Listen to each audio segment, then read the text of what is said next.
Niki, thanks for joining me on the podcast today.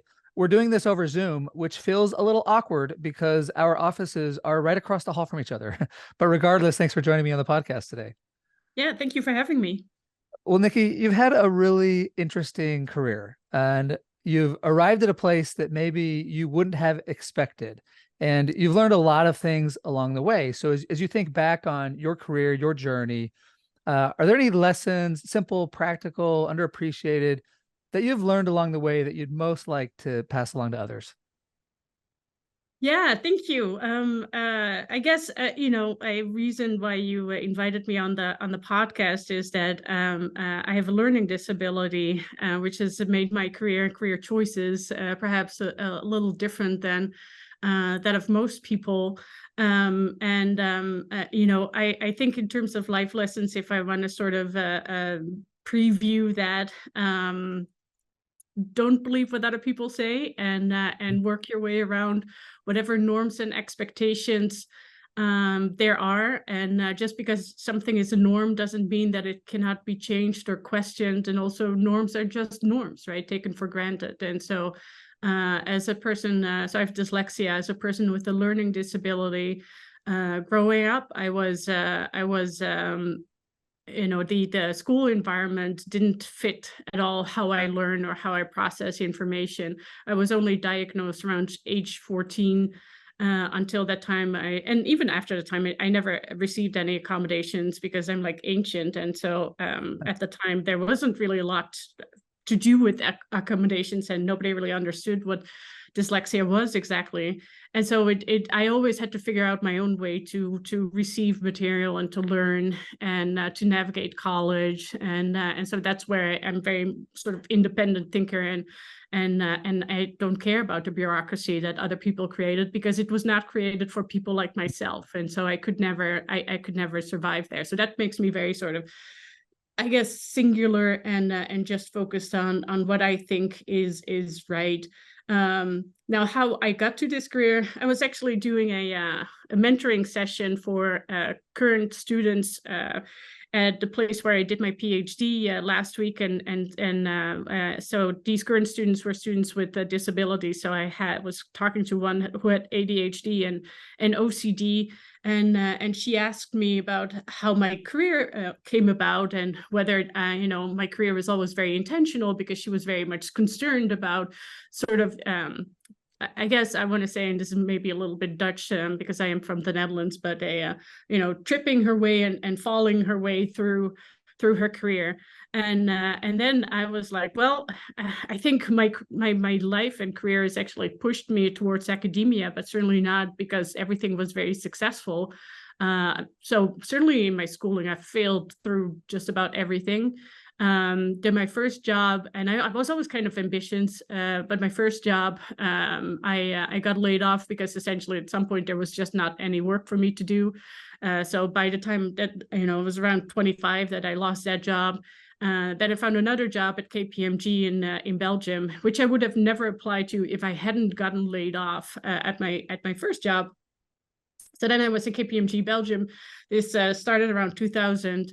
And then shortly thereafter, Enron hit, and KPMG in Belgium had a little bit of its own Enron Arthur Andersen situation in a company that Lernow and Husby, which was speech technology, but it was all one giant fake situation. Oh, wow. And KPMG had been the auditor there.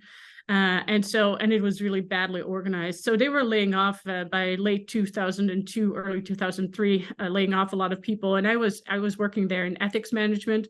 And in Belgium, they certainly didn't appreciate ethics management coming from Dutch people, and also not generally. The Belgians apparently are still not really into ethics consulting. And so I got laid off again. So by that time, I was 28. And I thought, well, my career is kind of like a total dumpster fire. And I had two plans. I would either attempt a PhD, and I will get a little bit into why I wanted to do a PhD, or I would move to Portugal and start waitressing and just seeing what would happen in life.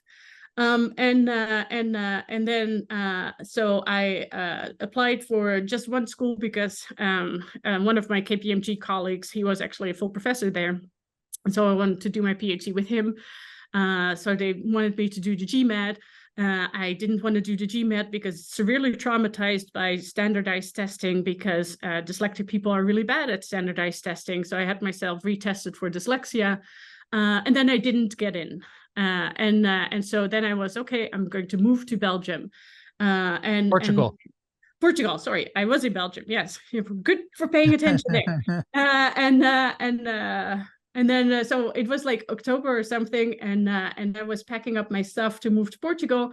And then my advisor, later advisor, called and said, "Hey, someone didn't show up. He was admitted to the program, but he got admitted to a different program also, went to the other program, just never told anybody at Erasmus University.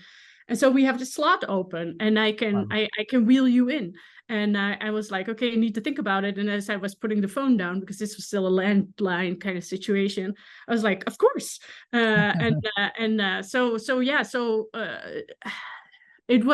Life has pushed me towards this career. And then I still sort of planned to move to Portugal after my PhD, but turns out I was too good at this job and I love Portugal, but the universities are not always all the excellent standards. So I don't want to diss them, but yeah, I ended up moving to the United States instead. So why did I want to do a PhD?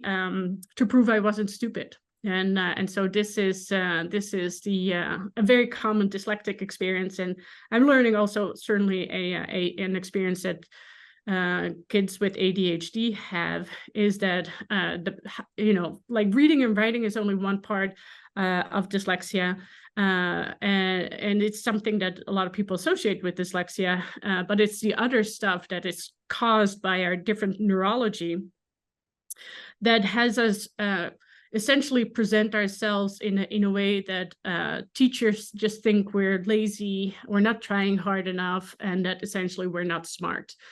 And so I was more or less officially declared not smart at age 12. And so I can, talk a little bit about that. So in a way, it's I don't appreciate that of teachers. So this is like not just me. This is most dyslexic people have this experience. So why do we come across as not caring or not working hard? In part, it's sort of inconsistencies of how we perform. Like I have a little bit of homework of myself, or a project that I did when I think I was 8 or 9 years old.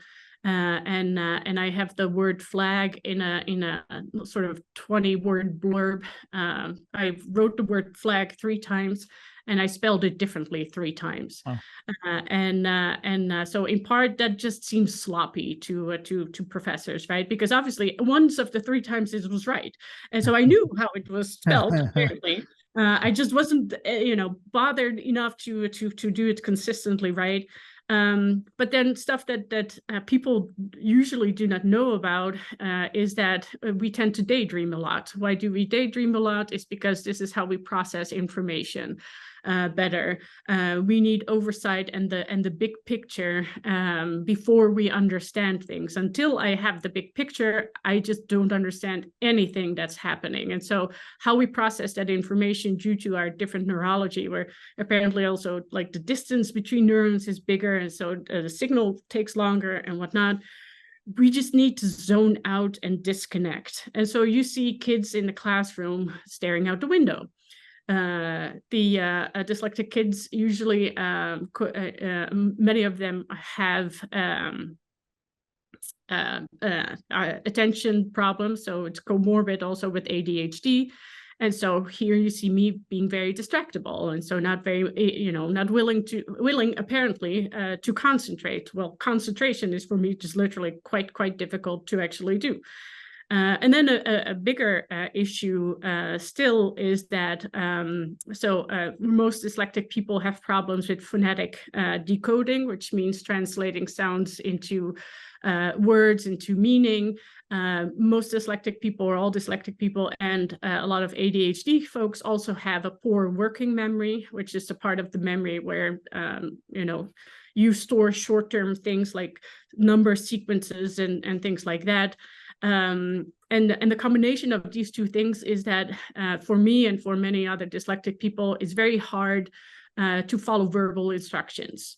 And a lot of the instruction that is given, especially at a younger age, is verbal instructions. It's like, we're going to do X, Y, Z, and there you go. And so I presented myself in the class, like many dyslexic people, as not caring, because I was just zoned out looking out the window, and I noticed. So it's also very hard not to think of yourself as sort of stupid. So all of a sudden, everybody starts working, doing something. So that's my cue that instructions were just given. But I had literally not been able to understand or follow or track any of those instructions. And so I would have to ask, neighbors and things like, what are we doing? Why are we doing this? And all this kind of stuff. So if you see a kid like that in your classroom who, is distractible, daydreams a lot, and doesn't follow along with instructions while everybody else knows what to do, but this one kid does not, then it becomes, I guess, just attractive, or it becomes likely that you'll just think that they're not trying hard, that they're not very smart, and that's just something that really just never disappears. We're also bad in standardized testing, and so at some point in sixth grade, Dutch kids at the time, and still right now, I think, would get standardized testing, and it would inform teachers about sort of what they would suggest for to do in secondary school, where at the time and still now in a slightly different form, but we have a formal sort of honors track that lasts 6 years, and we have a sort of a regular track that lasts 5 years, and then the track that's more or less, not quite, but more or less sort of more for the trade people. So if you want to be a car mechanic or a hairdresser or something like that. So we split up these kids around age 12, 13. We split them up into these 3 different groups. And a lot of the suggestion or the advice that the teachers give you about where your future lies depends both on their experiences with you throughout your elementary school, but also this standardized tests. And I scored in the 17th, so the 1/7 percentile of kids that would go on to the honors track. And so they had plenty of evidence to say that I just, that I wasn't smart, and I didn't try hard, and try as I might, because they were always complaining about my handwriting, and motor skills are an issue for dyslexic people. So I tried bigger, smaller. It was never good. They complained about my reading out loud. So I remember distinctly at some point they said, when the sentence ends in a question mark, you need to do your voice like this. And so I was like, this final reading test for, at the end of 6th grade. And I was going at it with all the question mark, like me. And I thought, finally I'd done a good job, because all those question marks, I was quite sure that I actually went up with my voice properly, how I ought to do it. And so, no, again, it wasn't good enough. And so I was just at some point at a complete loss, and lost all my self-esteem when they officially declared I was just not going to be very smart. Now, my parents, I had given up on myself at that point in time, essentially, and my parents said, just hold on, just wait and see. We believe in you, and just don't close off any potential future opportunities for yourself. And then I went to a secondary school, and luckily my brother, who was older, was already in that school, and he was obviously one of the smartest kids in this class. That's when the teacher started thinking, there's just something weird with that lady going on. So I was tested, and I was tested, for dyslexia. And then I just got angry.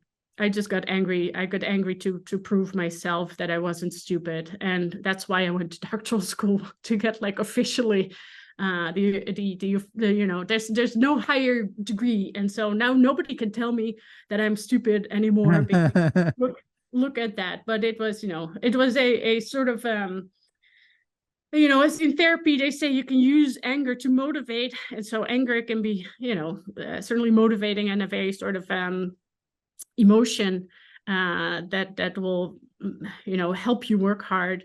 And so, yeah, but it also made me, slightly, if you'd know me as a younger person, a lot of people thought I had a chip on my shoulder, and I did, because I needed to prove myself. So certainly I've mellowed down a lot in the past decade or so. But yeah, so that's my career. It's mostly anger driven. Well, it's such an interesting story, Niki, and thank you for opening up about this. So you're teaching ethics now at the University of Kansas, and I don't know how comfortable you feel about talking about this on a podcast, but I remember you saying, at least I think in semi-public settings, that you used to cheat a lot, and that was part of how you got through school. And maybe a lot is of course relative, but is that something you'd be willing to talk some Sure. about? Yeah. So I want to caution, I don't think a lot. Okay. And a lot relative to zero. So maybe like once or twice. No, once I got called out on it, that was sort of like a pivotal moment in my life, and that I talk about in class a lot. And so I talk to my students about this, to tell them how not to be proud of any accomplishments that you've reached in an unethical way, but also to explain why I teach what I teach, and what my approach in the classroom is, which is really about how the environment sometimes makes it very difficult or impossible not to cheat. And so I did, yes. I think the main thing that I did, obviously we needed to read, and both in small groups, and I was reading out loud in a small group with two boys, and we, I think, only got through like one level in the curriculum, while there were like 7, and we were all just doodling around, but I didn't do any cheating there. I just didn't do any reading there, which sort of added to this girl is not smart, because like, look at that. My main sort of method of cheating was for independent reading, that I would essentially make up book reports. Now, I do think I read some books, but I also know, like, and I was thinking about this morning, like I would choose books that are really famous, and then I could just make up, out of general knowledge, I could just make up this a book report. And so one book that I read but didn't actually read was Uncle Tom's Cabin. Why did I choose that? Well, I had already watched like the TV show North and South, so I was somewhat familiar with the slavery problem in back then the United States of long ago. And I think there was also a TV show on that same book in the Netherlands. And then the added benefit was that it was a really big book, so I could pretend to read that for a very long time.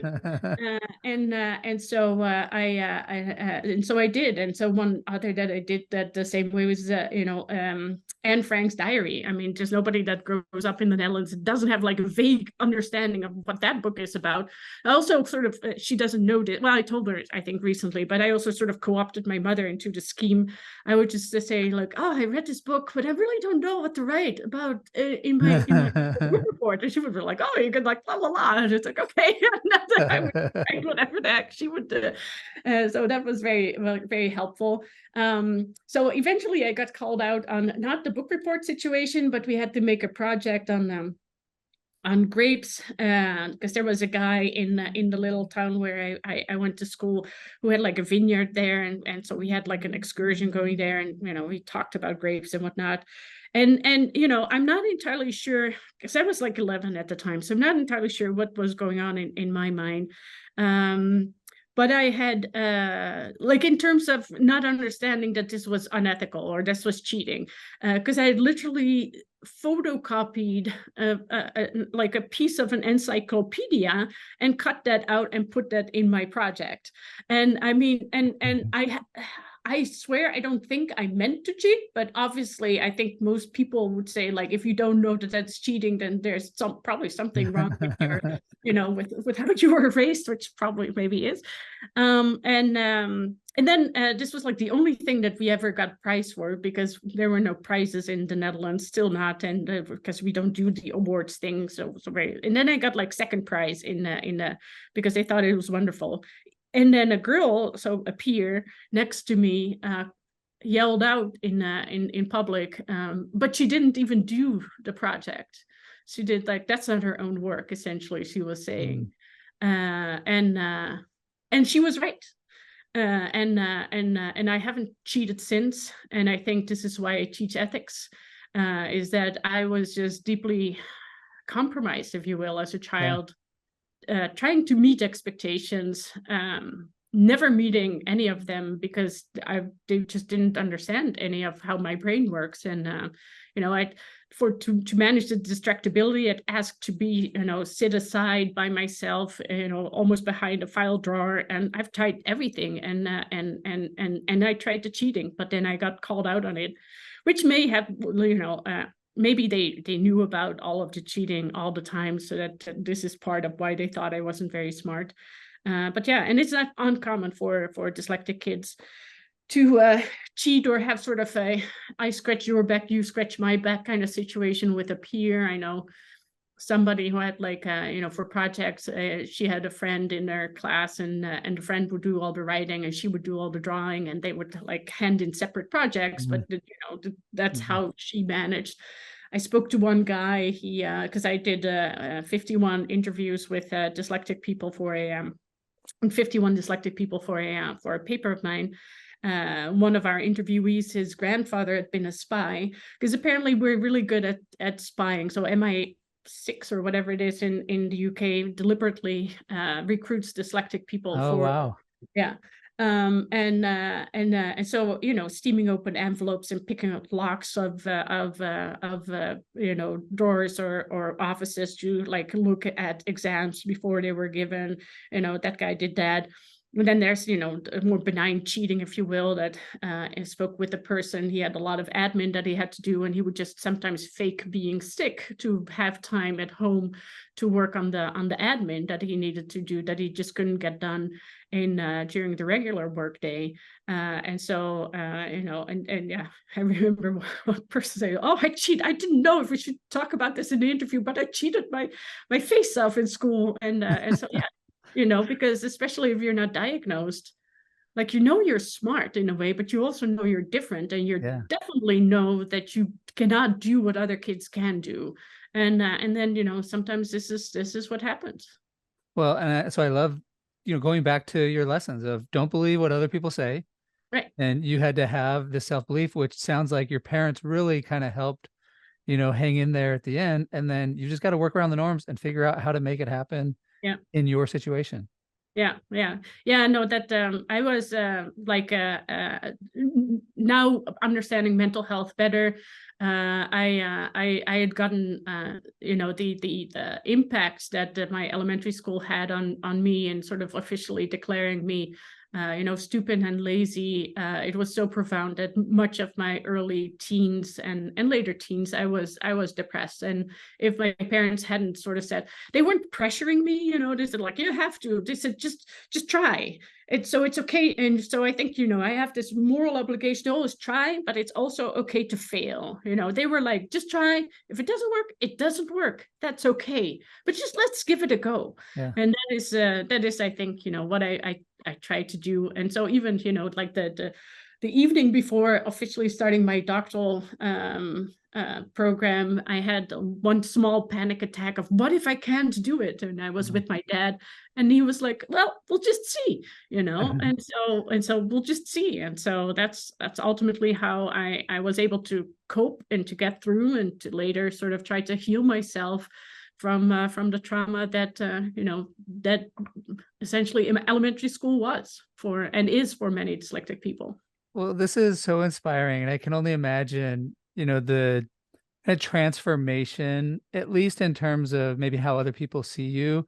And I can kind of relate in a very small way, because I played sports in high school, and sports was my priority. And then after college, I ended up getting admitted to Stanford Law School, and I went back and visited with my basketball coach. And he's, what are you up to? And I said, oh, I'm going to law school. Where are you going? Stanford. And he said, I didn't know you were smart. And so it's funny, I've been on this side where I was just the athlete. I wasn't the guy that was smart. And now I'm the professor. And so some people, assume I'm smart because I'm a professor. For you, this is even way more extreme, and was it what percentile did you say in the teens? You scored in the teens, 1.7 to now in the one field that, stereotypically people would say you're smart. So when you walk into a public meeting or, walk into a meeting as a representative, as a professor from the University of Kansas, you're seen as the smart one. And you are, obviously, like you are very intelligent, and you're a dynamic speaker, and you get great reviews from your students. And I've read your research. And so it's just so interesting that I don't know how much has been a transition in your mind, or just manifesting, showing to yourself and others that you are smart. And it's just a very interesting, inspiring story to me. Yeah, thank you. And it's I will say it's not always easy because trauma is still triggering. Like there was a huge shift for me after I got tenure, that I did have to sort of step back and go to therapy to sort of figure out how to make the workplace a little less triggering for me. But I speak out about these things because there's so much confusion about what dyslexia is. There's still so much like people cannot be smart if they are dyslexic. And a good chunk of our students that are dyslexic do not self-disclose and have, they're in the space where I was when I was their age.